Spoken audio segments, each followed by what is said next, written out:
నగరేశ్వరి దేవాలయ అభివృద్ధికి కృషి చేస్తారని ఎమ్మెల్యే మనోహర్ రెడ్డి అన్నారు. వికారాబాద్ జిల్లా తాండూరు పట్టణంలోని శ్రీ నగరేశ్వర దేవాలయ నూతన చైర్మన్ దాదాపురం సతీష్ కుమార్ మరియు పాలకవర్గ ప్రమాణ స్వీకార మహోత్సవ కార్యక్రమానికి తాండూరు ఎమ్మెల్యే మనోహర్ రెడ్డి ముఖ్య అతిథిగా మనోహర్ రెడ్డి హాజరై నూతన సభ్యులకు శుభాకాంక్షలను తెలియజేశారు. ఈ సందర్భంగా ఆయన మాట్లాడుతూ ఆలయ అభివృద్ధి కోసం తన వంతు కృషి చేస్తారని ఎమ్మెల్యే మనోహర్ రెడ్డి అన్నారు. కార్యక్రమంలో Aryavaishya corporation chairperson Kalva Sujatha, Congress party నాయకులు, ఆలయ కమిటీ సభ్యులు, ప్రజాప్రతినిధులు, వివిధ దేవాలయ చైర్మన్లు, సభ్యులు, నాయకులు తదితరులు పాల్గొన్నారు.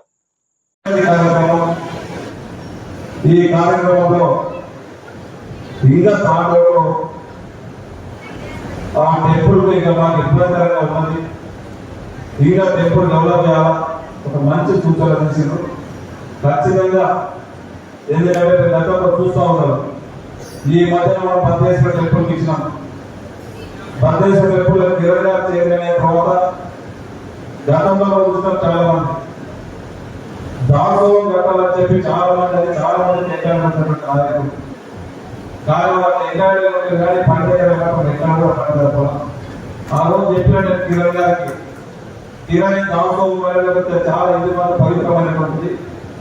నీకు బాధ్యత వెళ్ళినప్పుడు చాలా మంది ఇబ్బందికరంగా ఉంటుంది. కట్టవు చాలా మంది అనుమానంగా ఉండదు. నీకు ఒక గురుతరమైనటువంటి బాధ్యత పెడుతున్నా ఖచ్చితంగా మీరు మీ పాలనలో సభ్యులు పని చేయాలని చెప్పినాను. మీ అందరు ఆశీర్వాదంతో తాండూరు ప్రజల ఆశీర్వాదంతోనే 25 రోజుల్లో దాసోహం కంప్లీట్ చేయండి. దాసోహం కంప్లీట్ అయిపోయిన తర్వాత తాండూరు నియోజకవర్గంలో చాలా మంది నాకు ఫోన్ చేసింది. చాలా మంది ఇంతకు చూసినాం. చాలా మంది చెప్పి రేపే చేస్తారు మాపే చేస్తారని చెప్పి కానీ ఎవరో ఈరోజు చేసి చూపినందుకు మీకు ప్రత్యేకంగా ధన్యవాదాలు చెప్పి నాకు ఆ రోజు చాలా మంది సంతోషం అనిపించింది. అదే కాకుండా పూర్ణిమల ప్రసాద్ గౌడ్ గారు ప్రమాణ స్వీకారం చేసింది.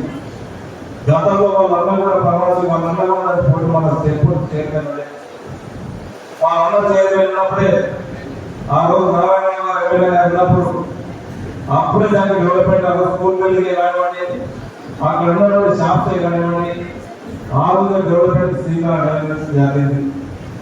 గతంలో మా సోదరుడు బాలగారు ఉండి చేయాలని చాలా కుతూహలం కూడా ఉండే కానీ ఆయన టైం అనుకుంటా పాపం ఖచ్చితంగా మేము అనుకున్నదంతా కూడా తప్పకుండా ప్రసాదానికి మీ సహసహకారాలు ఉంటాయి. మీరు వారు అనుకున్న ఖచ్చితంగా పూర్ణిమాల టెంపుల్ కూడా ఒక ఆదర్శంగా గతంలో చేసింది పూర్తి చేసుకుంటున్నాము. ఖచ్చితంగా మీరు ఇద్దరు రైతామతంలో ఆ టెంపుల్ ఖచ్చితంగా ఒక మంచి టెంపుల్ ఎందుకంటే మరిపడి కూడా ఉన్నది. ఒక మంచి టెంపుల్ తీర్చే బాధ్యత గురుకరమైన బాధ్యత ఖచ్చితంగా ఉంది. ఇదంతా కూడా మా అధికారులు చెప్తారు ఎప్పటికీ. ఏదైనా నగరేశ్వర టెంపుల్ అంటే నాది బాధ్యత, నేను చేసుకుంటానని చేపిస్తాను, దానికి ఒక విధంగా నేను మాకు ఇచ్చేస్తానని చెప్పి పట్టుబట్టి సతీష్ని నా అభిమానాలు ముందు కూడా ఆ టెంపుల్ డెవలప్మెంట్ లో కూడా ఖచ్చితంగా ఈరోజు ఏదైనా ఈరోజు పూర్ణమాల టెంపుల్ ఏదైతే డెవలప్ అవుతుందో, ఈ మధ్యనే భద్రేశ్వర టెంపుల్ ఏదైతే డెవలప్ అవుతుందో, ఈరోజు సతీష్ కానివ్వండి అనిల్ గారి ఆధ్వర్యంలో ఇప్పుడే మా సోదరులు చెప్పారు. ఖచ్చితంగా మా స్వప్న కానీ మా సుజాతమ్మ కానీ ఖచ్చితంగా ఇక్కడ మాకు గాడి కావాలా, ఈత వరకు ఏ విధంగా ఇంత ఇచ్చిందో నగరేశ్వర టెంపుల్ కన్నా ఇబ్బందికరంగా ఉన్నది. ఒక వృక్షం ప్రాబ్లం అయితే ఉన్నది. మాకు ఒక మంచి ప్లేస్ చూపెట్టాలి, ఒక మంచి టెంపుల్ కట్టుకోవడం తప్పకుండా మీకు 100% మీరు చెప్పిన టైంలో కాకుండా మీకు ప్లేస్ చూపించే బాధ్యత నేను ఖచ్చితంగా ఒక ఎమ్మెల్యే చెప్తా ఉన్నాను.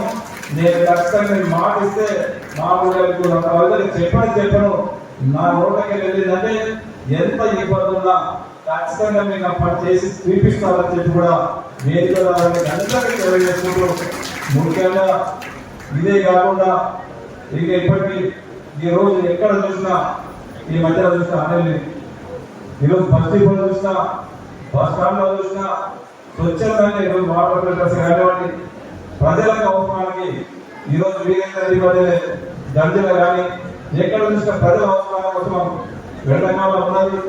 వారి దప్పిక వివరాలే వారిని మామూలు సహకారం చేయాలని చెప్పి ముందుకు వచ్చినటువంటి ఆలోచన కానివ్వండి వీరేంద్ర కానివ్వండి మనస్ఫూర్తిగా వారిని శుభాకాంక్షలు జరుపుకుంటూ వారికి భగవంతుడు ఇంకా అష్టమైన ఇవాళ ఇంకా కూడా ఇవాళ సేవ దృక్పథంలోనే ముందుకు రావాలా, తప్పకుండా తాను ప్రజలకు వెన్నట్టు మీ సేవ సహకారం అందించాలని చెప్పి కూడా మనస్ఫూర్తిగా మీకు అందరికీ శుభాకాంక్షలు తెలుపుకుంటూ, ముఖ్యంగా డెవలప్మెంట్ యాక్టివిటీస్ లో ఉన్నాయి.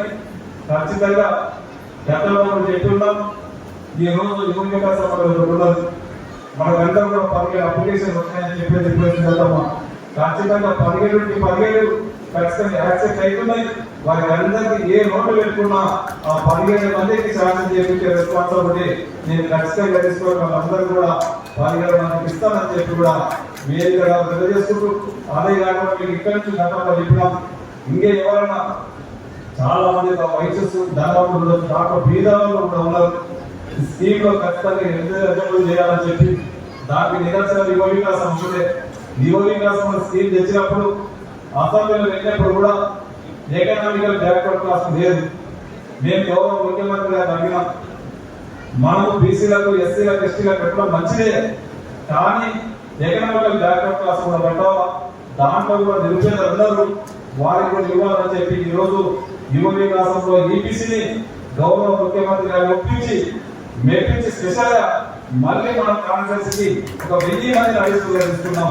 ఖచ్చితంగా 5000 మంది కాన్ఫరెన్స్ ఉంటే ఈపీసీని చేర్చి 1000 మందిని తీసుకున్నాం. మన తాండ్రు టౌన్ అని కాకుండా ఖచ్చితంగా మీ సొంత మీ బంధువులు మీ ఫ్రెండ్స్ ఎవరు కానీ గ్రామీణ ప్రాంతంలో ఉన్నారు కానీ ఖచ్చితంగా మీరు అప్లై చేయండి. వారికి కూడా ఈ యువ వికాసం కూడా ఏం చెప్తున్నా వారికి అందరూ కూడా ఇప్పించే బాధ్యత ఖచ్చితంగా నేను తీసుకుంటాను. అదే కాకుండా ఇల్లు చెప్పినాం, ఇందులో మేము ఇస్తామని చెప్పినాం. వాస్తవంగా ఇప్పటికీ ఉండదు, మనకు అవకాశం ఉండదు. మీరు ఖచ్చితంగా ఎవరైనా నిరుపేదలు దయచేసి ఎవరైనా రిక్వెస్ట్ చేస్తాము, ఏ ఆస్తం నిరుపేదలు ఉండి ఇల్లు లేని వయసు ఎవరైతే ఉంటారో వారికి ఖచ్చితంగా వారి ఇంటికి వాళ్ళకి ఇప్పించే బాధ్యత ఖచ్చితంగా నేను తీసుకుంటాను. మన టౌన్లోనే కాకుండా మన నియోజకవర్గంలో ఏ గ్రామంలో ఇల్లు లేని వయసులున్న ఖచ్చితంగా వారికి కూడా ఇల్లు చెప్పి కూడా వేదిక ద్వారా మీకు అందరికీ తెలియజేసుకుంటూ, ఇంకా కూడా ఈ రోజు మన గవర్నమెంట్ ప్రభుత్వం